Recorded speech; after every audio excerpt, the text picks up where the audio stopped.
basically, folks, the divorce is on the wane, and those who are divorcing are choosing to live together, and they're actually very civil to each other, which is extremely important. And, of course, there are more and more marriages happening. Why? Because two can pool their expenses together and live healthier and happier. Yeah, my friend would call it the multiplier effect. Yes, and so for the wedding industry, it's a very big deal. The marriage business is really in the upswing. Well, Ramesh, I don't know how this story lines up with your story, but it's a whole new realm for adultery. Adultery apparently is going high tech. You know, it's not about meeting the person in some seedy hotel room. Now there are apps, Facebook apps, and there are Apple iPod apps that let you basically have a hookup online. I'm serious, folks. I just have to read you this. There is a company called AshleyMadison.com, which has a personal site designed to facilitate extramarital affairs. It boasts a slick iPhone and BlackBerry version of its applet. In the short time that they've been in existence, their membership has doubled to 4 million users. Not just that, but traffic on the site tripled the day after Father's Day, when most men don't feel appreciated. And this is disturbing because, I mean, think about it. These are applications that can't be traced. You know, when you use your cell phone, your spouse is legally allowed to go in and look at your records, look at your text messages. It's not very safe. But if you're using your iPhone or an applet like this, you're protected because your spouse may not be able to get to this information and figure things out. Let's just get away from that. I want to tell you about women. It says fixing the economy is a woman's work. There are a number of studies now that has been done by Ernst & Young, McKinsey, Harvard, Columbia, and the others, and they have come to a conclusion that estrogen might be winning over testosterone, you know. Basically what they're saying, if there are women in the mix at the top management, that somehow they are delivering better numbers, better profits. For instance, the mutual fund market, they delivered 9.06% and 5.82% where the men made most of the decision.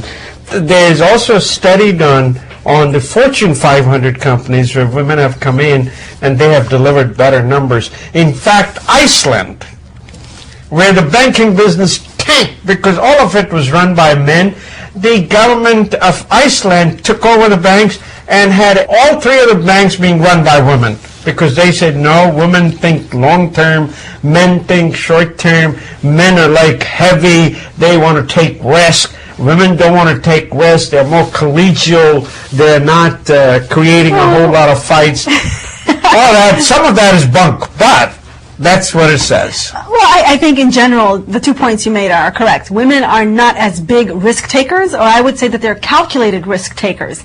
I think men, and I read this in articles as well, that, you know, a lot of them, when you are competitive in a job environment, you tend to take risks you wouldn't otherwise take. Women are not competitive in the same way, especially if they're competing with men. Mm-hmm. It is a different story when you're talking about competing against other women. But the article doesn't really surprise me. Let's look at what's happened in Africa. You've had war-torn, ravaged nations, the economies of which were tattered until the women stepped up, started farms, started sharecropping. Uganda, you know, is one example. There's other examples in Africa where the women are responsible for bringing the country back, and they are actually running the country in the legislation. You look at Germany, you've got a female head of state there. Yes. So I think women are naturally good leaders, and this is just finally putting some numbers to back that up. Well, it's very good for women, though. You know, I mean, I want to tell you, when we started this century, I remember making a comment, this is the century of women. But some of these women have actually taken time off to have children. Remember, God has still given them that responsibility. Well, yes, you could say that. And He's also given us a timer that ticks, you know, down to that responsibility's endpoint. So yeah, women are certainly more motivated to get as much as they can done by a certain stage in their lives because, yes, they do aspire to have families. It's not the same set of pressures as there are for men. And keeping that in mind, some of the companies have actually changed their ways in the times. Now they're saying, yes, you have flexible time. So a woman can go to a soccer game and on the sidelines can be working. No, they're actually saying that they are much more productive when they're on their own, whatever time they get. Well, women don't have the luxury sometimes, if they have family and responsibilities, to be in the office 10 hours a day. Traditionally speaking, men have had that luxury. So when you switch the roles up, you have to you have to accommodate both types of workers. I think you're seeing a lot of men take flex time as well for family responsibilities. So I think it's just a natural evolution for work. Employers should have recognized this a long time ago because it's fundamentally important to the family unit. Folks, it's an evolution. Men are going to go back to being good house husbands, and women will be the ones that will actually, just like in the animal world, it's the lioness who brings the food home. While the men sun themselves in the sun all day. Well, there is, unfortunately, a price to be paid sometimes for juggling so many different tasks and responsibilities. An article out of Time magazine talks about women's health and postpartum depression. Postpartum depression is a rising phenomenon, and it's not a benign phenomenon. It can be very damaging to the new mom and puts the baby at risk. Some of the most popular cases you probably have heard of, Brooke Shields, who came out and actually acknowledged it for the first time in an open sense, which has now prompted some to dive in to try to maybe legislate on this front. This article was really surprising to me. There's a new piece of legislation called the Melanie Blocker-Stokes Postpartum Depression Research and Care Act. It's a long title, so they call it instead as the Mothers Act. And it has already passed the House. It's on its way to the Senate. And if it becomes law, it will mandate the funding of research, education, and public service announcements about postpartum depression.